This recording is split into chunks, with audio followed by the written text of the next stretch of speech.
কারবালার প্রথম নম্বর শিক্ষা হচ্ছে ইহুদি খ্রিস্টানদের অনুসরণ না করা। কারবালা এই শিক্ষাটাই আমাদেরকে দিয়েছে। মহররমের রোজা ছিল কয়টা? এই যে মহররম মাস, কারবালাকে কেন্দ্র করে আমরা 2টা রোজা রেখেছি। কয়টা? 2টা। কেন 2টা আমরা রোজা রাখলাম? ইহুদিরাও কিন্তু রোজা রাখে কারবালা কেন্দ্রিক। বাংলাদেশে হাই হোসেন যারা বলে তারাও কিন্তু রোজা রাখে। পৃথিবীর সব ধর্মের লোকই প্রায় মহররম মাসকে কেন্দ্র করে নিয়ে, আশুরাকে কেন্দ্র করে নিয়ে রোজা রাখে। ইহুদিরাও রোজা রাখে, কিন্তু তারা রোজা রাখে একটা। কয়টা? আর আমরা রোজা রাখি কয়টা? 2টা। আমরা রোজা রাখি 2টা। কেন 2টা রাখি? কারণ আল্লাহ রসুল আমাদেরকে নিষেধ করেছেন ইহুদি খ্রিস্টানদের অনুসরণ না করতে।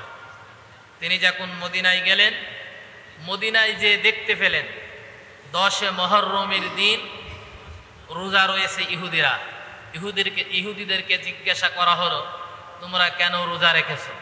তখন ইহুদিরা বলল, আমরা রোজা এই জন্য রেখেছি, এই 10 মহররমের দিন আমাদের নবী মুসা আলাইহিস সালাতু ওয়াস সালাম ফেরাউনের অত্যাচার থেকে, ফেরাউন যে একটা জালেম ছিল, এই জালেমের অত্যাচার থেকে আল্লাহ তাআলা মুসা এবং তার সাথীদেরকে নিষ্কৃতি দিয়েছিলেন। আর সেই শুকরিয়া স্বরূপ আমরা রোজা রাখি। এখন প্রশ্ন নবীজি করলেন যে ইহুদিদের ব্যাপারে মুসা আলাইহিস সালাতু ওয়াস সালামের অধিকার মুসলমানদের বেশি না ইহুদিদের বেশি? মুসলমানদের। কারণ মুসলমানদের নবী হচ্ছেন মুসা আলাইহিস সালাতু ওয়াস সালাম। ইহুদিরা মুসা নবীকে নবী মানে, কিন্তু মুসলিম জাতি তারাও কিন্তু মুসা নবীকে কি মানে? নবী মানে। ইহুদিদের চাইতে মুসলমানদের অগ্র অধিকার বেশি। এই জন্য নবীজি বললেন, তোমরা আগামী বছর থেকে 2টা রোজা রাখবে। কয়টা? ওরা একটা রাখে, আমাদের কয়টা রাখতে হবে? 2টা। তাহলে সেই কারণ থেকে বলছি, আল্লাহ তার নবীকে বললেন এবং নবীজি আমাদেরকে জানালেন, কারবালার প্রথম শিক্ষা হচ্ছে ইহুদি খ্রিস্টানদের অনুসরণ না করা। কারণ তামাম পৃথিবীর ইহুদি খ্রিস্টান আর মুশরিক জাতি, হিন্দু জাতি, তারা মুসলমানদের শত্রু। মুসলমানদের কি? এটা আমি বলেছি না আল্লাহ বলেছেন? আল্লাহ বলেছেন। কোরআন শরীফে কোন জায়গায় আছে? সূরাতুল মাইদার 51 নম্বর আয়াতে আছে, দেখবেন। আর সূরাতুল মাইদার 82 নম্বর আয়াতে দেখবেন আছে, লা তাজিদান্না আশাদ্দান নাস আদাওয়াতাল লিল্লাযিনা আমানুল ইয়াহুদা ওয়াল্লাযিনা আশরাকু। এই পৃথিবীতে মানুষদের মধ্যে সবচাইতে বড় 2টা শত্রু জাতি আছে মুসলিমদের জন্য। তার একটার নাম হচ্ছে ইহুদি, আর একটার নাম হচ্ছে মুশরিক, হিন্দু জাতি। মুশরিকদের কি বলে? হিন্দু জাতি বলে। এরা মুসলমানদের কখনো বন্ধু না। এজন্য আল্লাহ রাব্বুল আলামিন বললেন, ইয়া আইয়ুহাল্লাযীনা আমানু লা তাত্তাখিযুল ইয়াহুদা ওয়ান নাসারা আউলিয়া বা'দুহুম আউলিয়াউ বা'দ। ইয়া আইয়ুহাল্লাযীনা আমানু, হে ঈমানদারেরা, লা তাত্তাখিযুল ইয়াহুদা ওয়ান নাসারা, তোমরা ইহুদি ও নাসারাদেরকে বন্ধু রূপে গ্রহণ করো না। কেন? বা'দুহুম আউলিয়াউ বা'দ, ওরা একে অপরের বন্ধু, ওরা মুসলমানের বন্ধু। দেখার দৃষ্টান্তে অনেক সময় দেখা যায় ইহুদি খ্রিস্টানরা মুসলমানদের উপকার করছে। বাহ্যিক দৃষ্টিকোণ থেকে উপকার করলেও রসুনির যেমন পিছনের দিকে সব রসুনির কুয়ার মাথার দিকে থাকে আলাদা আলাদা, আর নিচের দিকে সব কি থাকে? এক জায়গায় থাকে। ইহুদি খ্রিস্টানদের সকলদের এরকম গোপন সূত্র কিন্তু একই, কিন্তু উপরের দিক দেখা যায় মাঝে মাঝে মুসলমানদের তারা উপকার করতেছে। এজন্য কারবালার প্রথম শিক্ষা হচ্ছে যে ইহুদি খ্রিস্টানদের অনুসরণ না করা, সে যে কোনোভাবেই হোক। মুসলমানরা কখনো ইহুদি খ্রিস্টানদের অনুসরণ করতে পারে না। এটা হচ্ছে 1 নম্বর শিক্ষা কারবালার। 2 নম্বর শিক্ষা, ন্যায়ের পক্ষে যারা থাকবে অবশ্যই আল্লাহর সাহায্য আসবেই আসবে। সেটা তাৎক্ষণিকভাবেও হতে পারে, সেটা দেরি করেও হতে পারে। যারা এই পৃথিবীতে ন্যায়ের পক্ষে থাকে অন্যায়ের বিপক্ষে থাকে, তাৎক্ষণিকভাবে দেখা যায় তাদের উপরে জুলুম নির্যাতন নিপীড়ন হচ্ছে, যেমন কারবালায় হুসাইনের উপরে এবং তাদের পরিবারের উপরে হয়েছিল। দেখার দৃষ্টান্ত মনে হয়েছিল যে এদের সাহায্যকারী মনে হয় পৃথিবীতে কেউ নেই, এরা মনে হয় ধ্বংস হয়ে গেল, এদের নাম নিশানা নেওয়ার মতন আর কেউ থাকলো না, সব শেষ হয়ে যাচ্ছে, সব ধ্বংস হয়ে যাচ্ছে। কিন্তু সাহায্য আসবে কার পক্ষ থেকে? আল্লাহর পক্ষ থেকে। কোথার থেকে সাহায্য আসবে আপনি নিজেও জানেন না। এজন্য বলা হচ্ছে কারবালার দ্বিতীয় নম্বর শিক্ষা হচ্ছে ন্যায়ের পক্ষে যারা থাকবে এক সময় না এক সময় আল্লাহর পক্ষ থেকে তাদের উপরে সাহায্য আসবেই, এতে কোনো সন্দেহ নাই। সেটা তাৎক্ষণিকও আসতে পারে, সেটা দেরি করেও আসতে পারে। যেমন হযরত ইব্রাহিম আলাইহিস সালাতু ওয়াস সালাম একা একটা জাতির বিরুদ্ধে দাঁড়িয়ে গেলেন, যে কারণে আল্লাহ রাব্বুল আলামিন ইন্না ইব্রাহিমা কুওয়া বলেছেন, ইব্রাহিমকে একটা উম্মত বলেছেন, একটা জাতি বলেছেন। ইব্রাহিম আলাইহিস সালাতু ওয়াস সালামের বিরুদ্ধে এত বড় ষড়যন্ত্র করা হয়েছিল, আমার আল্লাহ রাব্বুল আলামিন ওই কথাটা কোরআনে কারীমের মধ্যে এইভাবে বর্ণনা করতেছেন, আলু হাররিউহু আনসুরুহু আলিহাতাকুম ইন কুনতুম ফাইলিন। শব্দ শুনতে ডিস্টার্ব হয়, শোনা যায়?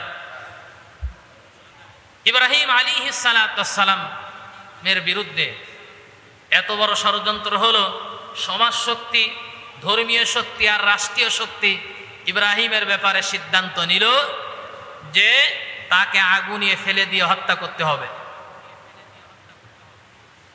যখন এই সিদ্ধান্ত হলো, আল্লাহ রাব্বুল আলামিন বর্ণনা করতেছেন, আল্লাহ ইয়া নারু কুনি বারদাও ওয়া সালামান আলা ইব্রাহিম ওয়া আরাদু বিহি কাইদান ফাজআলনাহুমুল আকসারিন। ইব্রাহিম আলাইহিস সালাতু ওয়াস সালামের বিরুদ্ধে ভয়ঙ্করতম ষড়যন্ত্র করা হয়েছিল। আল্লাহ রাব্বুল আলামিন তাৎক্ষণিকভাবে তার উপরে সাহায্য করেছিলেন না করেন নাই? করেছিলেন, তাৎক্ষণিক সাহায্য করেছিলেন। জিবরাইল আলাইহিস সালাতু ওয়াস সালাম ইব্রাহিম আলাইহিস সালাতু ওয়াস সালামের কাছে এসে বললেন, আমার কাছে সাহায্য চাও, আমার 600 জোড়া পাখা আছে, এই পাখা দিয়ে এমন একটা বাড়ি দেব, নমরুদের অগ্নিকাণ্ড সাথে সাথেই ধূলিসাৎ হয়ে যাবে। ইব্রাহিম আলাইহিস সালাতু ওয়াস সালাম বললেন যে আমি হচ্ছে আল্লাহর বান্দা, আমার যে বিপদ হয়েছে, আমার আল্লাহ আমার এই অবস্থা দেখছে না দেখছে না, তোমার কাছে সাহায্য চাওয়ার কোনো প্রয়োজন নেই।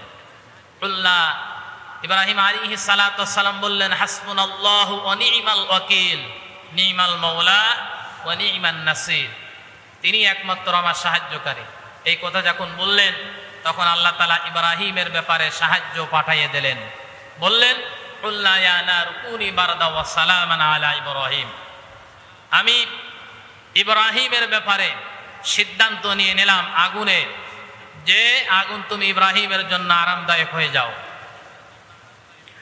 আরাদু বিহি কাইদান ফাজআলনাহুমুল আকসারিন, আল্লাহ বলতেছেন ওরা ভয়ঙ্করতম ষড়যন্ত্র করেছিল, কিন্তু আমি কি করেছিলাম, ওই ষড়যন্ত্র ওদের উপরেই চাপিয়ে দিয়েছিলাম। অল্প কিছুদিনের মধ্যেই নমরুদ এবং তার সাথীদেরকে পৃথিবীর মানচিত্র থেকে আল্লাহ রাব্বুল আলামিন ধ্বংস করে দিয়েছিলেন। এজন্য কারবালার দ্বিতীয় নম্বর শিক্ষা হচ্ছে ন্যায়ের পক্ষে যারা থাকবে আল্লাহর সাহায্য তাৎক্ষণিক হোক অথবা দেরি করে হোক তাদের উপরে আসবেই।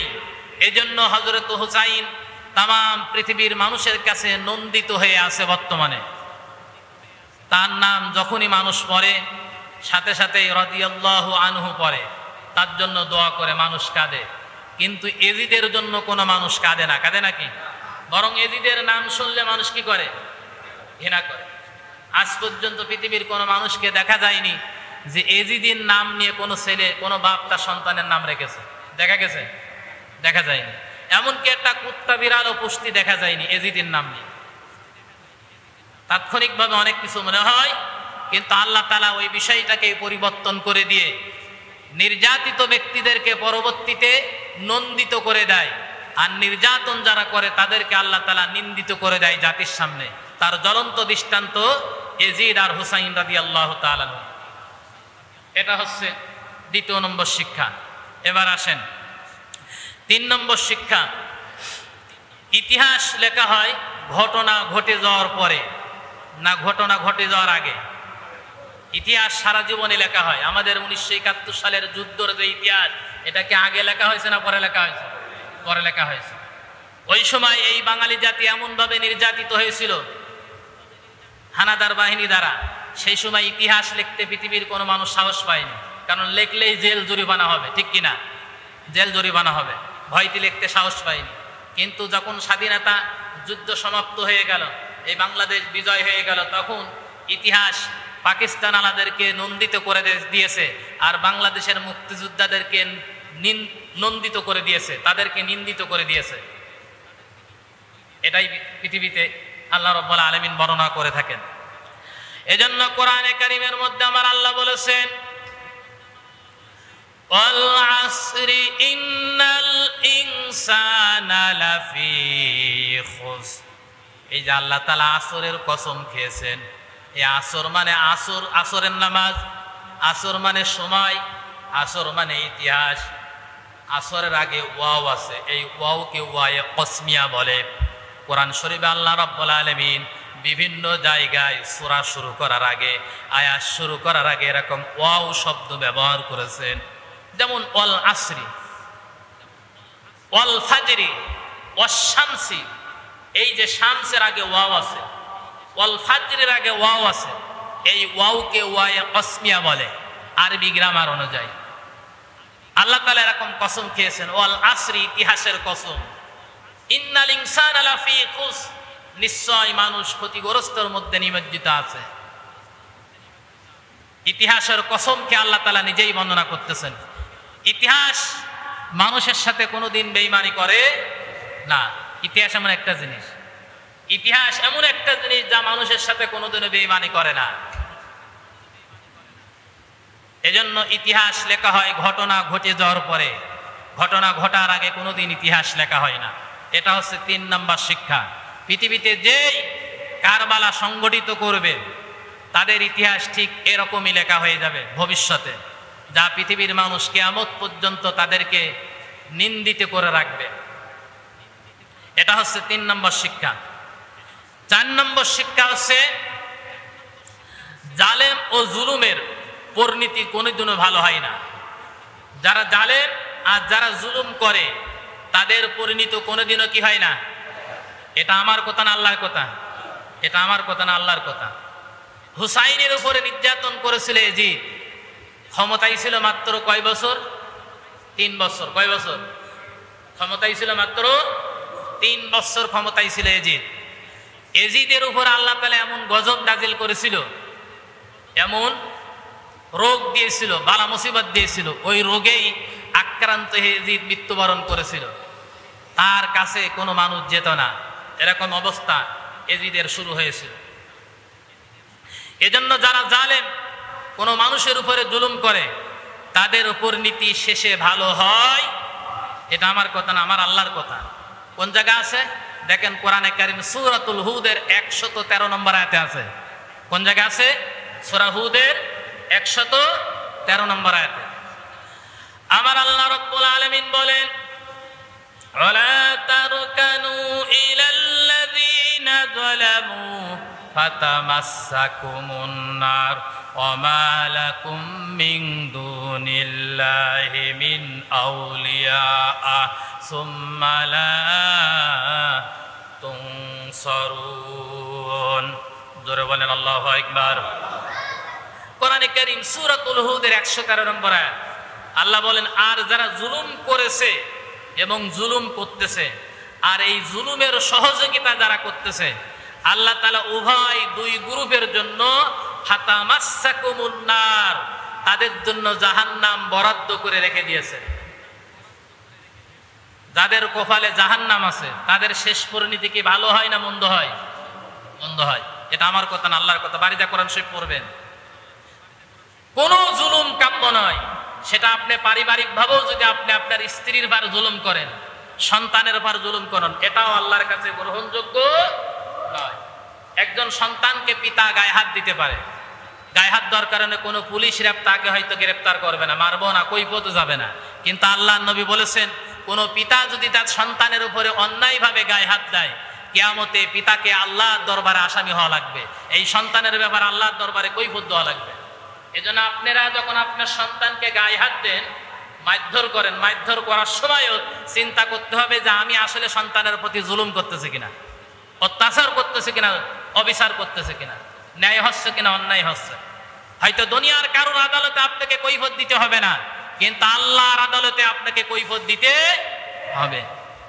কিন্তু এই পৃথিবীতে এজিদের মতন যারা জুলুম করবে মানুষের উপরে, আমার আল্লাহ বলেছেন, ওয়ালা তারকানু ইলাল্লাযীনা যালামু ফাতামাসসাকুমুন নার, যারা জুলুম করে এবং যারা জুলুমের সহযোগিতা করে, উভয় দুই গ্রুপের জন্য আল্লাহ রাব্বুল আলামিন জাহান্নাম বরাদ্দ করে রেখে দিয়েছেন। ওমা লাকুম মিন দুনিল্লাহ মিন আউলিয়া, ওলির বহুবচন কি? আউলিয়া। ওলির বহুবচন কি? আউলিয়া। কথা বলবেন, ওলির বহুবচন আউলিয়া। এটা আরবি গ্রামার যারা বোঝে তারা বুঝবে। ওলির বহুবচন আছে আউলিয়া। আর কিয়ামতে ওই লোকদের জন্য কোনো সাহায্যকারী হবে, কেউ সাহায্য করবে না কিয়ামতে। এজন্য কোনো মানুষের উপরে জুলুম করা যাবে। এজিদ জুলুম করার কারণে দুনিয়ায় যেমন নিন্দিত অবস্থায় ধ্বংস হয়েছে, আখিরাতেও তার অবস্থা নিন্দিত হবে, কারণ তার অর্ডারেই হুসাইন এবং তার পরিবারগুলোকে হত্যা করা হয়েছিল। প্রিয় ভাইরা আমার, তাহলে কারবালার শিক্ষা হচ্ছে, ৪র্থ নম্বর শিক্ষা হচ্ছে, জালেম ও জুলুমের পরিণতি কোনোদিন ভালো হয় না। এটা আল্লাহর বক্তব্য, আমার বক্তব্য না। আমরা আজকে আলোচনা করতেছি আদর্শ সমাজ বিনির্মাণে কারবালার শিক্ষা, এই শিরোনামে। আবারও বলছি, আদর্শ সমাজ বিনির্মাণে কারবালার শিক্ষা। ৫ম নম্বর শিক্ষা, পেশি শক্তি যারা ব্যবহার করে, পেশি শক্তি তো বোঝেন নাকি? পেশি শক্তি যারা ব্যবহার করে তাদের পরিণতি কোনোদিনও ভালো হয় না। যেটা হওয়ার না সেটা আগের থেকেই ব্যবহার করা। এই পেশি শক্তি ব্যবহার করেছিল এজিদ ক্ষমতায় এসে হুসাইন এবং তার পরিবারের উপরে, এই জন্য তার শেষ পরিণতি ভালো হয়নি। এটা হচ্ছে ৫ম নম্বর শিক্ষা কারবালার। ৬ষ্ঠ নম্বর শিক্ষা হচ্ছে, অন্যায়ের প্রতিবাদ করাই লাগবে যদিও জীবন চলে যায়। অন্যায়ের প্রতিবাদ করা লাগবে যদিও জীবন চলে যায়। এটা সরাসরি কোরআন শরীফের আয়াত আছে এর উপরে। আল্লাহ রাব্বুল আলামিন নিজেই বর্ণনা করেছেন। হয়তো অন্যায়ের প্রতিবাদ করতে গিয়ে আপনি মৃত্যুবরণ করতে পারেন, মরে যেতে পারেন, আপনাকে মেরে ফেলতে পারে, এতে আপনার কোনো লস নেই, কারণ আপনার মৃত্যু যেভাবে হওয়ার কথা সেভাবেই উপরে বরাদ্দ আছে। তার 1 মিনিট আগেও আপনি মরবেন না, 1 মিনিট পরও আপনি কি মরবেন না। যদি কোনো অন্যায়ভাবে আপনি নিহত হন, তাহলে আপনার জন্য সুসংবাদ, আপনার জন্য কি, আমার জন্য সুসংবাদ। সেটা কি? আল্লাহ তাআলা শহীদের মর্যাদা দেবেন। কিসের মর্যাদা? শহীদের মর্যাদা। আর শহীদের মর্যাদা যারা পায়, তারা মরার পরে কবরে ঢোকার সাথে সাথেই কিয়ামত অনুষ্ঠিত না হওয়া পর্যন্ত ডাইরেক্ট জান্নাত থেকে সরাসরি কবরের ভিতরে আল্লাহ তাআলা খাবার সরবরাহ করবেন। জোরে বলেন আল্লাহু আকবার। এটা আমার কথা না, কার কথা? আর জোরে বলেন কার কথা? দেখেন দলিল আছে, আমি দলিল দিচ্ছি আপনারে। আল্লাহ রাব্বুল আলামিন বর্ণনা করতেছেন, ওয়ালা তাহসাবান্নাল্লাযীনা কুতিলু ফী সাবিলিল্লাহি আমওয়াত বাল আহইয়াউন ইনদা রাব্বিহিম ইরজাউন। সূরাতুল আল ইমরান ১৬৯ নম্বর আয়াতে কারিমা আল্লাহ রাব্বুল আলামিন বলেন, যারা আল্লাহর রাস্তায় শহীদ হয়, অন্যায়ের প্রতিবাদ করতে গিয়ে শহীদ হয়, ন্যায় প্রতিষ্ঠা করার জন্য যারা শহীদ হয়ে যায়, তোমরা তাদের কোনোদিন মৃত বলো না, বরং তারা হচ্ছে জীবিত। জোরে বলেন, তারা কি জীবিত? শুধু জীবিত না, বাল আহইয়াউন ইনদা রাব্বিহিম, কবরের সঙ্গে ডাইরেক্ট জান্নাতের দরজা উন্মুক্ত করে দেওয়া হয়। জোরে বলেন সুবহানাল্লাহ। শুধু উন্মুক্ত করে দেওয়া হয় না, আমরা আমাদের খাবারকে খাবার খাওয়ার কারণে শরীর যেমন সুস্থ থাকে, আর খাবার খাওয়ার কারণে যেমন শরীরে রক্ত প্রবাহিত হয়, রক্ত মানে অর্জন হয়, রক্ত হয়, এরকম খাবার খাওয়ার কারণে শহীদরা কবরে বসে বসেও তাদের শরীরে এরকম রক্ত হয়। এজন্য পৃথিবীর অনেক ইতিহাসে দেখা গেছে শহীদরা মৃত্যুবরণ করার পরে কিছুদিন পরে ওদের কবর যখন ভেঙে গিয়েছে, অথবা কোনো ব্যক্তি কবর খনন করতে গিয়ে কবর ধরা পড়েছে, সেখানে কোপ মারার পরে দেখা গেছে তাদের শরীর থেকে রক্ত ঝরতেছে। এরকম হাজারো নজির পৃথিবীতে দেখা গেছে। উসমান রাদিয়াল্লাহু তাআলা আনহু, হামজা রাদিয়াল্লাহু তাআলা আনহু, হামজা রাদিয়াল্লাহু তাআলা আনহু শহীদের প্রান্তে শহীদ হয়েছে, উহুদের প্রান্তে শহীদ হয়েছিলেন। 30 বছর পরে তার কবর ভেঙে গিয়েছিল। মদিনার লোকজন দেখতে পেরেছিল 30 বছর পরও হযরতে হামজা রাদিয়াল্লাহু তাআলা আনহু কবর থেকে তাজা রক্ত প্রবাহিত হচ্ছে। জোরে বলেন সুবহানাল্লাহ। প্রিয় ভাইরা আমার, জাবির ইবনে আব্দুল্লাহ রাদিয়াল্লাহু তাআলা আনহু এই আয়াতের একটা তাফসীর আছে। আল্লাহ নবীর কাছে যে প্রশ্ন করলেন, ইয়া রাসূলুল্লাহ, উহুদের যুদ্ধের দিনে অনেক লোক মারা গিয়েছে, আমার আব্বাও মারা গিয়েছে, আমার চাচাও মারা গেছে। কাফন সমস্যা থাকার কারণে একই কাফনের ভিতরে 2 জনকে দাফন করা হয়েছে। একটা কাফনের ভিতরে 2টা লাশকে জড়ো করে উহুদের প্রান্তে মাটি দেওয়া হয়েছে। কিন্তু আমার আব্বার তো অনেক অডেল অপরন্ত সম্পত্তি আছে, আমার ইচ্ছা হয় কবর খনন করতে এবং সেইখান থেকে লাশ উঠায়ে আলাদা জায়গায় দাফন করতে আমার ইচ্ছা হয়। বুখারী শরীফের হাদিস দেখবেন, জানাজা অধ্যায়ের মধ্যে হাদিসটা আছে 1 নম্বর খণ্ডের ভিতরে। জাবির ইবনে আব্দুল্লাহ রাদিয়াল্লাহু তাআলা রাসূলের কাছে যখন এই প্রশ্ন করলেন, আল্লাহ নবী তখন বললেন, জাবির, তোমার পিতার ব্যাপারে আল্লাহ তাআলা সুসংবাদ জানিয়েছেন, তুমি কি সেই সুসংবাদ শুনবে নাকি? আল্লাহ নবীর এই কথা শুনে জাবির রাদিয়াল্লাহু তাআলা বললেন, ইয়া রাসূলুল্লাহ, অবশ্যই আমি তা শুনবো। আল্লাহ নবী তখন বললেন, শোনো, আল্লাহ রাব্বুল আলামিন তোমার পিতার ব্যাপারে আমাকে সুসংবাদ দিয়েছেন। কি সুসংবাদ? তোমার পিতা শহীদ হওয়ার পরে আল্লাহ রাব্বুল আলামিন কোনো ব্যক্তির সাথে সরাসরি সাক্ষাৎ করেন না, কিন্তু তোমার পিতা শহীদ হওয়ার পরে আল্লাহ রাব্বুল আলামিন ৭০,০০০ নূরের পর্দা ভেদ করে সরাসরি তোমার পিতার সঙ্গে ডাইরেক্ট আল্লাহ তাআলা সাক্ষাৎ করেছেন। জোরে বলেন সুবহানাল্লাহ। শুধু সাক্ষাৎই করেননি, তোমার পিতাকে বলেছে, ও জাবেরের পিতা, তুমি আমার কাছে কি চাও?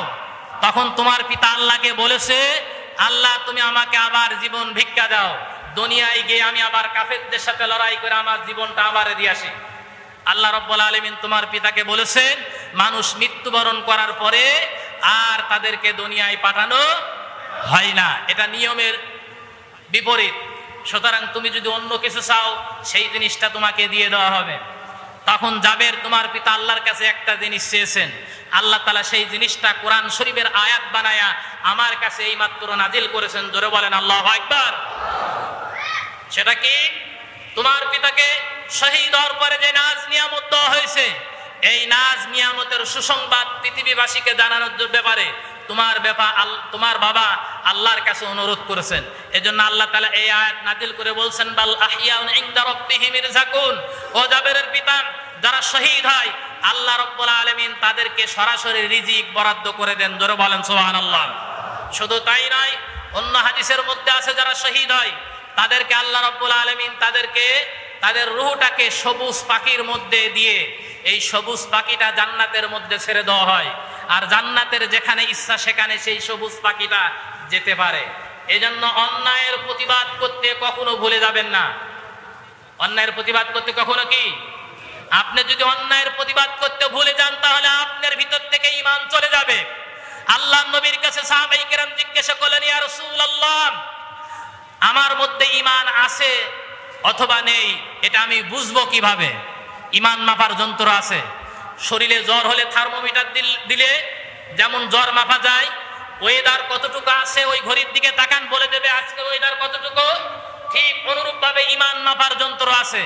আল্লাহর নবীর কাছে সাহাবায়ে কেরাম যখন জিজ্ঞাসা করলেন, ইয়া রাসূলুল্লাহ, আমার মধ্যে ঈমান আছে, আমি বুঝবো কিভাবে? আল্লাহর নবী তখন বললেন, তোমাদের কাছে যখন ভালো কাজ ভালো মনে হবে আর মন্দ কাজ মন্দ মনে হবে, তখন বুঝবা তোমার মধ্যে ঈমান আছে। যখন তোমার মধ্যে এবং তোমাদের মধ্যে অন্যায় কাজ দেখে তোমরা নিজেরা চুপ থাকবে, তখন বুঝবা তোমার মধ্যে বিন্দু পরিমাণ কোনো ঈমান নেই। আর ঈমানবিহীন মৃত্যুবরণ করলে তোমার মৃত্যু হবে কুফরের মৃত্যু। কিয়ামতে জাহান্নামে জ্বলা লাগবে। এজন্য পরিস্থিতি যতই খারাপ হোক অন্যায়কে অন্যায় বলার যোগ্যতা অর্জন করতে হবে। এর নাম ঈমান। এর নাম কি? ঈমান। এটা হচ্ছে কারবালার ৬ষ্ঠ নম্বর শিক্ষা। আল্লাহ আমাদেরকে এই শিক্ষা দিয়েছেন নবীদের মাধ্যমে। কারবালার ৬ষ্ঠ নম্বর শিক্ষা হচ্ছে এই অন্যায়ের প্রতিবাদ করাই লাগবে যদিও জীবন চলে যায়। জীবনের মালিক হচ্ছেন আল্লাহ। জীবনের মালিক কে? আল্লাহ। আমি মনে হয় কথা বোঝাতে পারছি আপনাদের। প্রিয় ভাইরা আমার, আমি বেশি সময় নেব না, 20-এর মধ্যে আজকে আলোচনা ছেড়ে দেব। প্রতিনিয়ত ওই 20 মিনিটের মধ্যে আলোচনা ছেড়ে দেব। 5 মিনিট নামাজ হবে, 5 মিনিট কালেকশন হবে, আর 30-এ খুতবা শুরু হয়ে যাবে। এরকম একটা সিদ্ধান্ত নিয়ে আমরা আলোচনা শুরু করেছি আর কি। প্রিয় ভাইরা আমার, 7 নম্বর শিক্ষা, নিয়ামত পাওয়ার পরে শুকর আদায় করতে হবে, শোক করা যাবে না। মহরম মাস মুসলমানদের শোকের মাস না, এটা আনন্দর মাস। এটা কিসের মাস? আনন্দর মাস। মহরম মাস অনেকে মনে করে শোকের মাস, না, এটা ভুল। পৃথিবী ইতিহাসের সূচনা থেকে শুরু করে পর্যন্ত মহরম মাসে যা ঘটেছে সব মুসলমানদের পক্ষে ঘটেছে, মুসলমানদের বিপক্ষে ঘটে। শুধুমাত্র একটা ঘটনা আমরা দেখতে পাই, সেটা হচ্ছে কারবালায় হুসাইন রাদিয়াল্লাহু তাআলা শহীদ হয়েছেন। মুসলমান যদি শহীদ হয় এটা কি দুঃখের বিষয় না আনন্দের বিষয়? এটা কিসের বিষয়?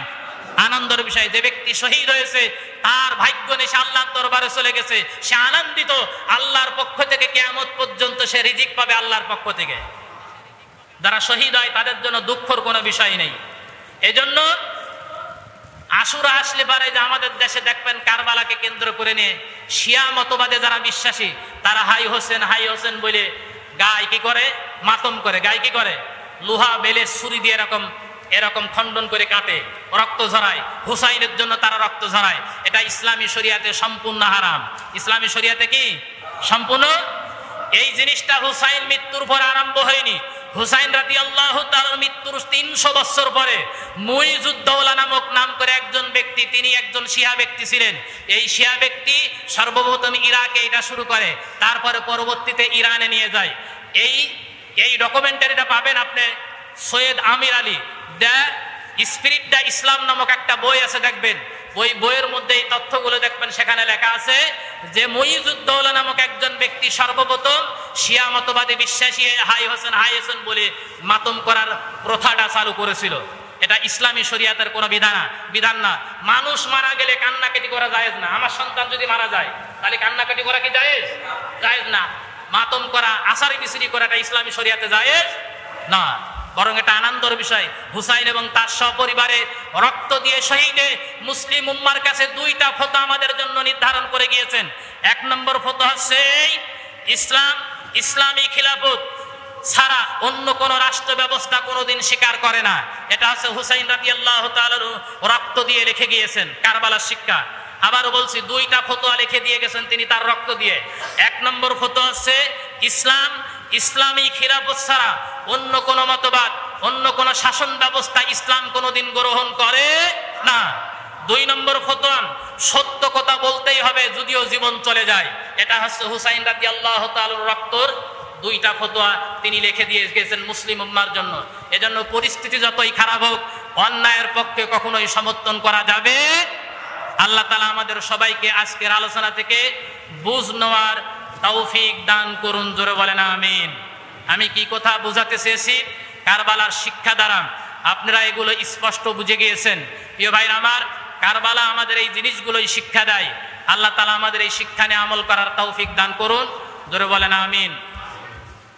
একটা প্রশ্ন আছে, বিসমিল্লাহির রহমানির রহিম না বলে ওযু শুরু করলে ওযু শুদ্ধ হবে কিনা? না, ওযু শুদ্ধ হবে না। আবার বলছি, ওযু করার 10টা শিক্ষা আছে। কয়টা শিক্ষা? যখন আপনি ওযু শুরু করবেন, ওযু শুরু করার সময় প্রথমে শুধু বিসমিল্লাহ পড়তে পারেন, আবার বিসমিল্লাহির রহমানির রহিমও পড়তে পারেন, 2টাই পড়তে পারেন। তবে হাদিসে কিন্তু শুধু বিসমিল্লাহ পড়ার কথাই কিন্তু আছে সহিহ হাদিসের মধ্যে। আবার বিসমিল্লাহির রহমানির রহিম এটাও বলার কথাও কি আছে। যখন ওযু আরম্ভ করবেন প্রথমে বিসমিল্লাহ বলে ওযু শুরু করবেন। যেই ওযুতে বিসমিল্লাহ বলা হয় না সেই ওযু কোনোদিন শুদ্ধ হতে পারে না। 2, বমি হলে ওযু ভেঙে যাবে কিনা? হ্যাঁ, অবশ্যই বমি হলে ওযু ভেঙে যাবে। ওযু ভঙ্গের কারণ 7টা। কয়টা? ওযু ভঙ্গের কারণ 7টা। ওই 7টা কারণের একটা কারণ আছে, মুখ ভরিয়া যদি বমি হয় তাহলে অজু কি হয়ে যাবে? ভেঙে যাবে। আবার বলছি, যদি মুখ ভরে বমি হয় তাহলে আপনার অজু কি হয়ে যাবে? ভেঙে যাবে। আল্লাহ তাআলা আমাদের সবাইকে বোঝার তৌফিক দান করুন। যারা কাবলা জামা